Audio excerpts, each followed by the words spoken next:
Good evening, good evening, good evening. তো বন্ধুরা কেমন আছো? আশা করি সকলে ভালো আছো। তো এস একাডেমির পক্ষ থেকে তোমাদের সকলকে জানাই স্বাগতম। তো তোমাদের সামনে একটি ক্লাস 10-এর অর্থাৎ মাধ্যমিকের খুব একটি গুরুত্বপূর্ণ চ্যাপ্টার নিয়ে আলোচনা করতে চলেছি। চ্যাপ্টারটির নাম হলো সুদ কষা, যেটিকে বলা হয় সিম্পল ইন্টারেস্ট। তো এই চ্যাপ্টারটি নিয়ে সকলে প্রায় অনেকেরই অনেক সমস্যা থেকে থাকে। তো আজকে তোমাদেরকে এমন করে এই চ্যাপ্টারটি বোঝাবো, তোমরা যদি প্রথম থেকে শেষ পর্যন্ত এই আমার লেকচারটি শুনো তাহলে এই বিষয়ে কোনো তোমাদের ডাউট থাকবে না। তো চলো শুরু করা যাক। তোমাদের সামনে আমি ক্লাস 10 সেই টপিকটি নিয়ে আলোচনা করছি। তো টপিকটির নাম কি হলো? সরল সুদ কষা। তো ক্লাস 10-এ আমরা দুটো চ্যাপ্টার পাবো, একটা হচ্ছে সরল সুদ কষা আর একটা হচ্ছে চক্রবৃদ্ধি সুদ। তো সরল সুদ জিনিসটা আসলে কি? সরল সুদ জিনিসটা আসলে হলো, ধরো তোমার কাছ থেকে আমি 500 টাকা ধার নিলাম। তো 500 টাকা ধার দেওয়ার পরিবর্তে তুমি আমার কাছ থেকে নিশ্চয়ই 500 টাকা নেবে না, নিশ্চয়ই তার থেকে কিছুটা বেশি নেবে। কি বেশি? সেই বেশিটা কি? সেই বেশিটা হলো সুদ। তো আমরা 500 টাকার বেশি যে বাড়তি টাকাটা দিচ্ছি সেটা কিন্তু সুদ হিসাবে কাজ করছে। আর চক্রবৃদ্ধি সুদের ক্ষেত্রে কি হয়, আমরা যে ব্যাংকে টাকা রাখি সেক্ষেত্রে কি হয়, আমরা ধরে নাও ব্যাংকে আমরা 500 টাকা রাখলাম। ব্যাংকে আমরা 500 টাকা রাখলাম। 500 টাকা রাখার পরে পরের মাসে আমরা কত পেলাম? পরের মাসে আমরা পেলাম 510 টাকা। এই যে 10 টাকাটা পেলাম, এটা কি? এটা হলো আমাদের সুদ। এই 10 টাকাটা আমরা সুদ হিসাবে পেলাম। আমরা আসল দিয়েছিলাম 500 টাকা, তারপরে হলো 510 টাকা। তাহলে আমাদের সুদ কত হলো? এটা হচ্ছে সুদ প্লাস আসল দুটোই আছে। তাহলে আমরা সুদ আসল থেকে যদি এই আসলটা বাদ দিয়ে দিই, তাহলে যে আমরা 10 টাকাটা পেলাম এটা কিন্তু আমাদের সুদ।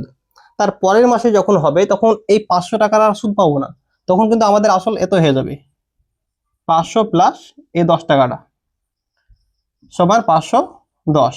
পরের মাসের জন্য কিন্তু এটা 510 হয়ে যাবে, অর্থাৎ এটা পরের মাসের জন্য আসল হয়ে যাবে।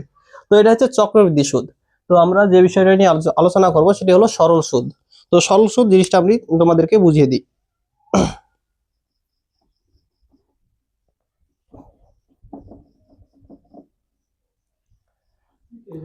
তো সরল সুদের ক্ষেত্রে কি হবে? সরল সুদের ক্ষেত্রে আমরা ধরে নাও 500 টাকা ব্যাংকে রাখলাম, সুদের হার ধরে নাও 10 টাকা। আমরা ধরে নাও এক্ষেত্রে আমরা অঙ্ক করার সময় কি করব, মাসে দেওয়া থাকতে পারে, দিনে দেওয়া থাকতে পারে, বছরে দেওয়া থাকতে পারে, জাতি দেওয়া থাক না কেন আমরা সমস্ত কিছুকে কিন্তু আমরা বছরে কনভার্ট করব। অর্থাৎ সরল সুদ কষা অঙ্কটি করার সময় কিন্তু আমাদের সবসময় সময়টাকে বছর হিসাবে রাখতে হবে। তো ধরে নাও সুদের হার 10%, আসল হচ্ছে 500 টাকা এবং আমরা সেটিকে 2 বছরের জন্য রাখছি। তাহলে 2 বছর পরে আমাদের সুদ কত হবে এটা আমাদেরকে বের করতে হবে। অর্থাৎ এই চ্যাপ্টারের মূল বক্তব্য হচ্ছে এটা বের করা, অর্থাৎ সুদ কত,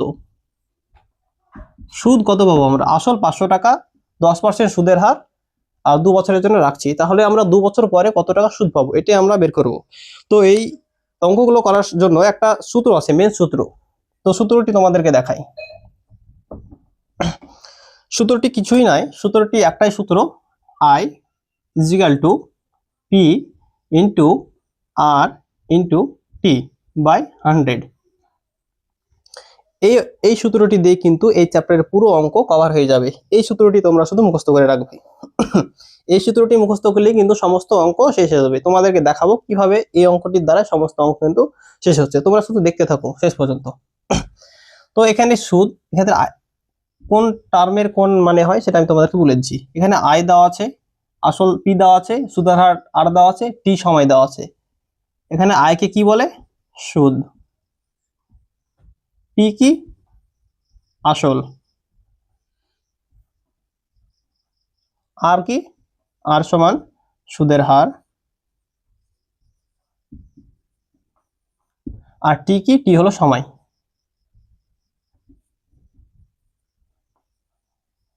সময় সব সময় এটাকে বছরে রাখবে। এটা মাসে দেওয়া থাকতে পারে, দিনে দেওয়া থাকতে পারে।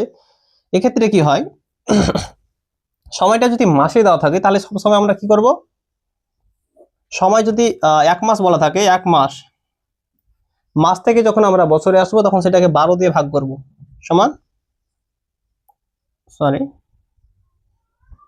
1 মাস 1/12, এত বছর। অর্থাৎ মাসকে আমরা যদি 12 দিয়ে ভাগ করি তাহলে সেটা আমরা কি পাবো, সেটা আমরা বছর পাবো। যদি এখানে দিন দেওয়া থাকে, 320 দিন। 320 দিনকে আমরা যদি আমরা বছরে কনভার্ট করি তাহলে সেক্ষেত্রে কি করবো, 365 তে ভাগ করতে হবে। 320/365 এত বছর। অর্থাৎ আমাদের মাসে দেওয়া থাক, দিনে দেওয়া থাক, সমস্ত কিছু কিন্তু আমাদেরকে বছরে কনভার্ট করতে হবে। আর বছরে যদি না কনভার্ট করো তাহলে কিন্তু অঙ্ক ভুল হবে। তো তোমাদেরকে একটাই সূত্র মনে রাখতে হবে, সেটা হচ্ছে I = P × R × T/100। এই সূত্রটির দ্বারাই কিন্তু সমস্ত অঙ্ক হয়ে যাবে। দেখো তোমাদের সামনে অঙ্ক করছি। তো তোমরা সূত্রটি মনে রাখো, এই সূত্রটি দিয়ে কিন্তু আমি সমস্ত অঙ্ক কিন্তু করব।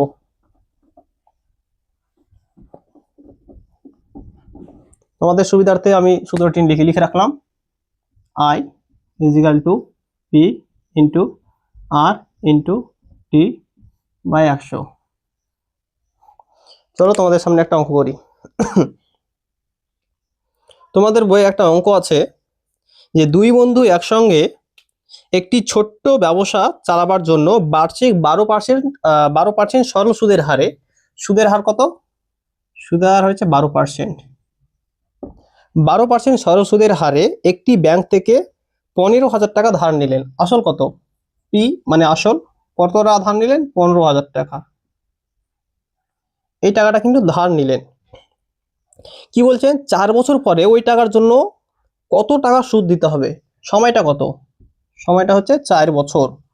এটা সব সময় কিন্তু তোমরা লক্ষ্য রাখবে যে এটা মাসে দেওয়া আছে না দিনে দেওয়া আছে না বছরে দেওয়া আছে, এটা কিন্তু তোমরা লক্ষ্য করবে। এটা দেওয়া আছে এখানে 4 বছর, অর্থাৎ বছরে দেওয়া আছে মানে কিছু করতে হবে না, এটা দিয়ে অঙ্ক হয়ে যাবে। এবার সূত্রতে ফেলো। আমরা কি জানি, I = P × R × T/100। এটা সুদ, তাহলে আসল কত, 15,000 ইন্টু সুদের হার কত, 12%, 12 ইন্টু সময় কত, সময় দেখো 4 বছর, 4/100। এবার কাটাকাটি করতে হবে, কাটাকাটি করো, 0 0 কাটলো, 0 0 কাটলো, এর গুণ করো, 150 × 12 × 4, 4 15 60, 0 × 12, 6 12 72, 0 0, এত টাকা। অর্থাৎ কি বলছে, 4 বছর পরে ওই টাকার জন্য তাদের কত টাকা সুদ দিতে হবে। তাহলে দেখো এত টাকা সুদ দিতে হবে। তিনি ধার নিয়েছিলেন 15,000 টাকা, তিনি 4 বছর পরে সুদটা দেবেন, তাহলে কত দিতে হবে, সেটা দিতে হবে 7,200 টাকা সুদ দিতে হবে। তো অঙ্কটি নিশ্চয়ই বুঝতে পারলে। আমি অঙ্ক করার সময় যদি কোনো বিষয়ে তোমাদের সমস্যা থেকে থাকে তোমরা কমেন্টে জানাবে, আমি তোমাদের কমেন্ট পড়ে আবার পরে একটি ক্লাস নিয়ে তোমাদের সমস্যা দূর করে দেওয়ার চেষ্টা করব।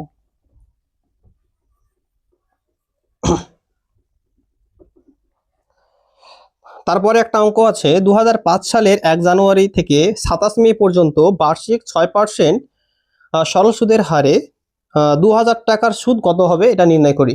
এটা তোমরা নিজে নিজে নির্ণয় করবে। কিন্তু এক্ষেত্রে একটা জিনিস মনে রাখবে যে এখানে দেওয়া আছে কত, 2005 সালের। এই সালটা দেওয়ার একটা কিন্তু কারণ আছে। সালটা কেন দিয়েছে, আমরা কিন্তু লিপিয়ার তারপর চৌধুরী বর্ষ এগুলো পড়েছি, এই সালটা এই কারণে দিয়েছে।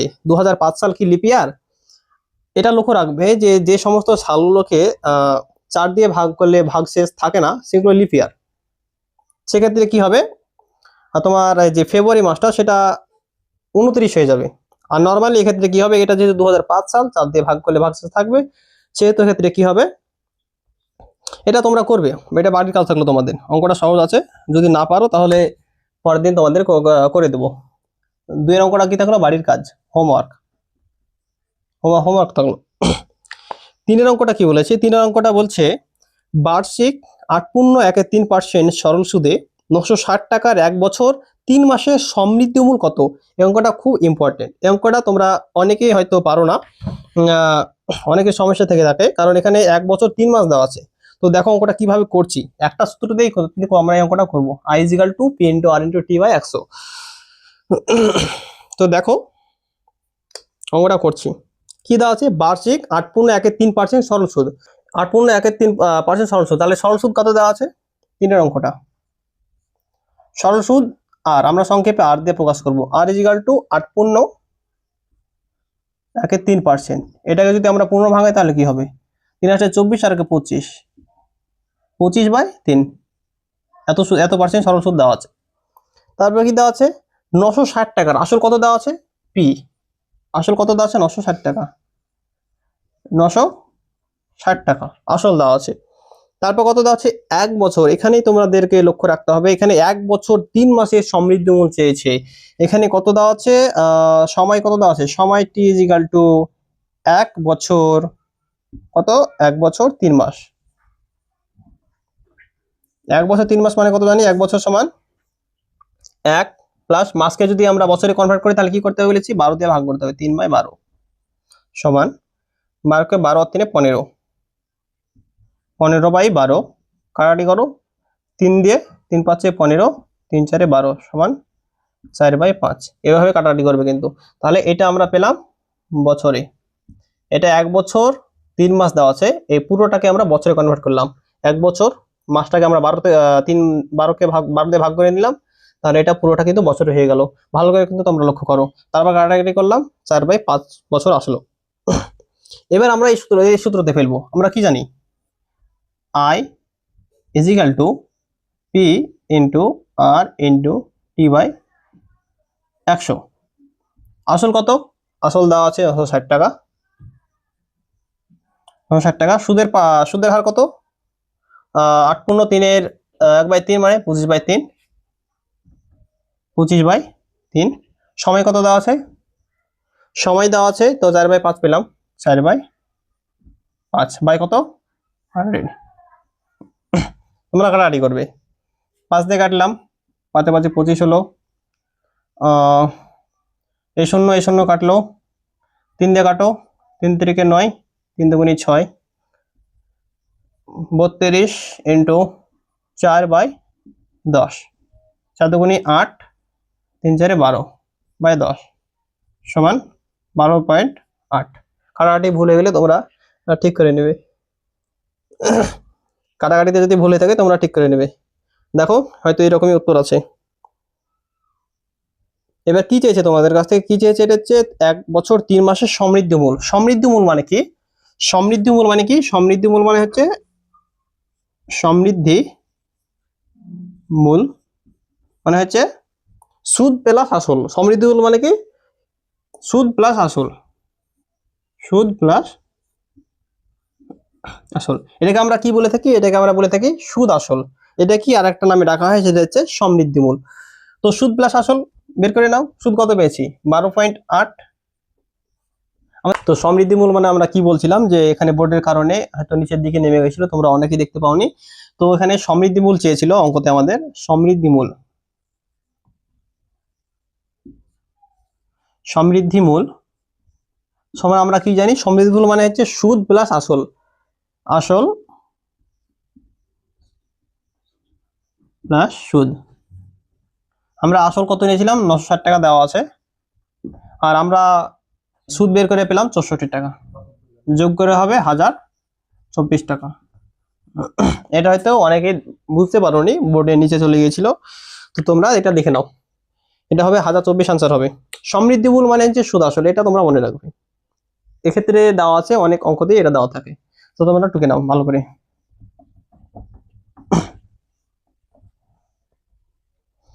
পরে একটা অঙ্ক দেওয়া আছে, উৎপল বাবু তার জমি চাষের জন্য সমবায় ব্যাংক থেকে বার্ষিক 6% সরল সুদের হারে 3200 টাকা 2 বছরের জন্য ধার নিলেন।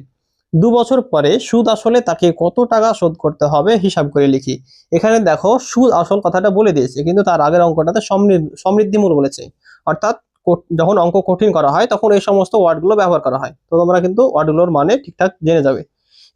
তো দেখো 4 অঙ্কটা কি বলেছে, উৎপল বাবু তার জমি চাষের জন্য সমবায় ব্যাংক থেকে, অর্থাৎ আমরা যে ব্যাংকে টাকা জমা রাখি ওই ব্যাংক আলাদা, এই ব্যাংক আলাদা। এই ব্যাংকের ক্ষেত্রে কি হয়? এই ব্যাংকের ক্ষেত্রে সরল সুদ হয়, আর যে ব্যাংকে আমরা টাকা রাখি সেটা কিন্তু চক্রবৃদ্ধি সুদে হয়। তো বলছে উৎপল বাবু তার জমি চাষের জন্য সমবায় ব্যাংক থেকে বার্ষিক 6% সরল সুদের হারে। তাহলে আমরা লিখে নেব 4 অঙ্কটা। সুদের হার কত? আর 6%। 6% সরল সুদের হারে কত টাকা নিয়েছিলেন? 3200 টাকা নিয়েছিলেন, অর্থাৎ 3200 টাকা নিয়েছিলেন। তাহলে আসল কত? আসল হলো 3200 টাকা, অর্থাৎ 3200 টাকা তিনি কিন্তু নিয়েছিলেন। বলছে কত বছরের জন্য নিয়েছিলেন? তিনি 2 বছরের জন্য নিয়েছিলেন। তাহলে সময়টা কত ছিল? সময় হচ্ছে 2 বছর। 2 বছরের জন্য তিনি নিয়েছিলেন। তারপর কি বলছে 2 বছর পরে সুদ আসলে তাকে কত টাকা শোধ করতে হবে। তাহলে আমরা প্রথমে এই সূত্রটা দিয়ে সুদ বের করে নিব, সুদ বের করার পরে আসলের সঙ্গে যোগ করে নিব, তাহলে আমরা কিন্তু সুদ আসল পেয়ে যাবো। তো দেখো কি করে করছি। সুদ আই ইজিক্যাল টু পি কত, পি দেওয়া আছে 3200 টাকা, তারপর আর কত 6%, 6, টি কত 2 বছর বাই 100। কাটাকাটি করো, 0 0 কাটলো, 0 0 কাটলো, 32 দুগুণী 64 ইন্টু 6 সমান কত, 4 4 24 4, হাত থেকে 2, 36 38, এত টাকা। এটা কিন্তু আমরা সুদ পেলাম, কিন্তু প্রশ্নতে কিন্তু সুদ চাইনি, সুদ কি চেয়েছে, সুদ আসল চেয়েছে। তাহলে সুদ আসল কত, সুদ আসল সমান সুদ প্লাস আসল, সুদ প্লাস আসল। সুদ কত পেলাম 384 প্লাস আসল কত দেওয়া আছে 3200 সমান কত, এটা যোগ করে নিবে তোমরা, এটা তোমাদের কাজ থাকলো, তোমরা যোগ করে নিবে। তারপরে একটা অঙ্ক দেওয়া আছে, এই অঙ্কটাও কিন্তু খুব ইম্পর্টেন্ট, অঙ্কটা তোমরা ভালো করে পড়বে, অঙ্কটা টুকে নাও তোমরা সকলে, তারপরে অঙ্ক দেখা যাক।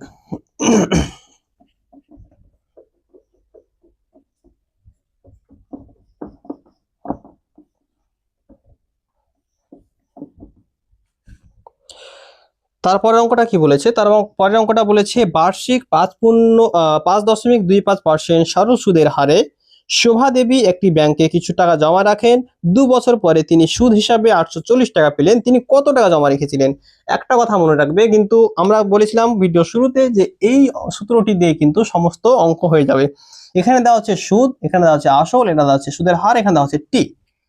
এক্ষেত্রে অনেক ক্ষেত্রে দেখা যায় যে আমরা সুদ আসল বের করার জন্য একটা সূত্র বের করি, সুদের হার বের করার জন্য একটা সূত্র বের করি, সময় বের করার জন্য একটা সূত্র বের করি, কিন্তু কিচ্ছু বের করার কিছু দরকার নেই। আমরা অনেকেই জানি, সকলেই জানি যে কোনাকুনি গুণের ব্যাপারটা কিন্তু আমরা সকলেই জানি। এখানে যদি আমাদেরকে আসল বের করতে হয় তাহলে আমরা কি করব, আসল বের করতে দিলে একটার সাথে আই কোনাকুনি গুণ করব, আসল আই এর নিচে কিছু নাই মানে কি 1 আছে, তাহলে এইটার সাথে এই পুরো রাশিটা গুণ করো, পি ইন্টু আর ইন্টু টি সমান এই আই এর সাথে 100টা গুণ করো, আই গুণিত 100।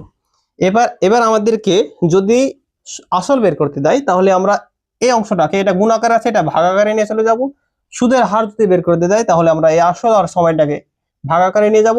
সময় যদি বের করে দেয় তাহলে পি আর আরটাকে সময় দিয়ে এই দুটোতে ভাগ করব। তাহলে আমাদেরকে যেটা বের করতে বলবে সেটা রেখে দেবো, বাকি দুটো দিয়ে কিন্তু ডিভাইড করে দেবো। তো এখানে আমাদেরকে কি বলেছে, এখানে আমাদেরকে বলেছে যে 2 বছর পরে তিনি কত টাকা জমা রেখেছিলেন, অর্থাৎ আসল বের করতে বলেছে। তাহলে আসল যদি বের করতে বলে তাহলে যেটা বললাম, যেটা বের করতে বলে সেটা রেখে দেবো, বাকি দুটো দিয়ে ভাগ করে দেবো। কত দিয়ে ভাগ করবো, আর ইন্টু টি, এই দুটো দিয়ে কিন্তু আমরা ভাগ করে দেবো। দেখো এবার এই সূত্রটা দিয়ে দেখো অঙ্কটা হয়ে যাবে। মেন সূত্র কিন্তু এটা, এই সূত্র থেকে কিন্তু এই সূত্রটাই হয়েছে, তোমরা এই সূত্রটা মনে রাখবে। তো দেখো অঙ্কটা করছি, অঙ্কতে কি দেওয়া আছে, সুদের হার দেওয়া আছে, সুদের হার কত দেওয়া আছে, আর কত দেওয়া আছে 5.25%, সময় কত দেওয়া আছে টি 2 বছর, তারপর দেওয়া আছে কত, এখানে কিন্তু দেওয়া আছে সুদ হিসাবে 840 টাকা পেয়েছেন, অর্থাৎ সুদ দেওয়া আছে। এখানে একটা অঙ্ক পেলাম এতক্ষণে যে এটা সুদ দেওয়া আছে, আসল বের করতে বলেছে, সুদ কত দেওয়া আছে 840 টাকা দেওয়া আছে সুদ। তাহলে আমাদেরকে সূত্র দিয়ে বের করতে হবে, কত দেওয়া আছে সূত্র পি, পি ইজিক্যাল টু কত, I into 100 by R into T. তাহলে সুদ কত 840 টাকা, 100 আর কত 5.25, আর টি কত 2 বছর, কাটাকাটি করো, যদি 4 দুগুণী 8, 2 দুগুণী 4, 0, 420 গুণিত 100 বাই 525 গুণিত 100 টাকা আমরা উপরে তুলে দেবো, কাটাকাটি করো, কাটাকাটিটা তোমরা করে নেবে, অনেক কাটাকাটিটা করে নেবে তোমরা বাড়িতে। সো এটা তোমাদের বাড়ি কাজ থাকলো। তাহলে তোমাদের হোমওয়ার্ক থাকলো কতটা, 2 নম্বরের অঙ্কটা তোমাদের হোমওয়ার্ক থাকলো, তোমরা যদি পারো তো করে নিয়ে আসবে, যদি না পারো তোমরা পরের দিন কমেন্টে সকলে বলে দেবে, পরের দিন তাহলে ওই 2 এর অঙ্কটা দিয়ে কিন্তু পরের ক্লাসটি শুরু করব। তো 2 এর অঙ্কটা তোমাদের সকলের বাড়ির কাজ থাকলো, তোমরা 2 এর অঙ্কটা বাড়িতে করবে, চেষ্টা করবে সকলে। তারপর আজকে আমরা ক্লাস 10 এর 5 পর্যন্ত অঙ্ক পর্যন্ত করলাম। পরের দিন আমরা 6 থেকে শুরু করব। 6 থেকে তোমরা 14 পর্যন্ত এই পাতায় আছে। তোমরা যদি পারো তোমরা চেষ্টা করবে 6 থেকে 14 এর মধ্যে যে অঙ্কগুলো পারবা তোমরা ওগুলো চেষ্টা করবে অঙ্কগুলো করার। তো যেগুলো না পারবে সেগুলো আমি সবই করে দিব, তোমরা চেষ্টা করবে, কারণ চেষ্টা না করলে তোমরা কিছু পারবে না, সকলে চেষ্টা করবে, সকলের দ্বারাই অঙ্কগুলো সম্ভব। তোমরা শুধু একটা সূত্র মনে রাখবে, সেটা হচ্ছে I = PRT/100। এই অঙ্কটি দিয়ে কিন্তু সমস্ত অঙ্ক হয়ে যাবে। দুই একটা অঙ্ক আছে হয়তো সেক্ষেত্রে ব্যতিক্রমী আছে, ওগুলো মনে রাখতে হবে, কিন্তু মেনলি একটা সূত্র দিয়ে কিন্তু সমস্ত অঙ্ক হয়ে যাবে। তোমরা সকলেই ভালো করে দেখবে, ক্লাসটি দেখবে। অনেকে ভালো না লাগলেও বলবে কমেন্টে, আমরা চেষ্টা করব এর পরবর্তীতে ভালোভাবে ভিডিও নিয়ে আসার। তো আমাদের এই একাডেমি চ্যানেলটিকে তোমরা সকলেই সাবস্ক্রাইব করে দিবে, আমাদের পাশে থাকবে। তো এখানেই শেষ, নিয়ে আসছি তোমাদের সামনে পরবর্তীতে। তখন আল্লাহ হাফেজ, খোদা হাফেজ, সকলকে ধন্যবাদ ভিডিওটি দেখার জন্য।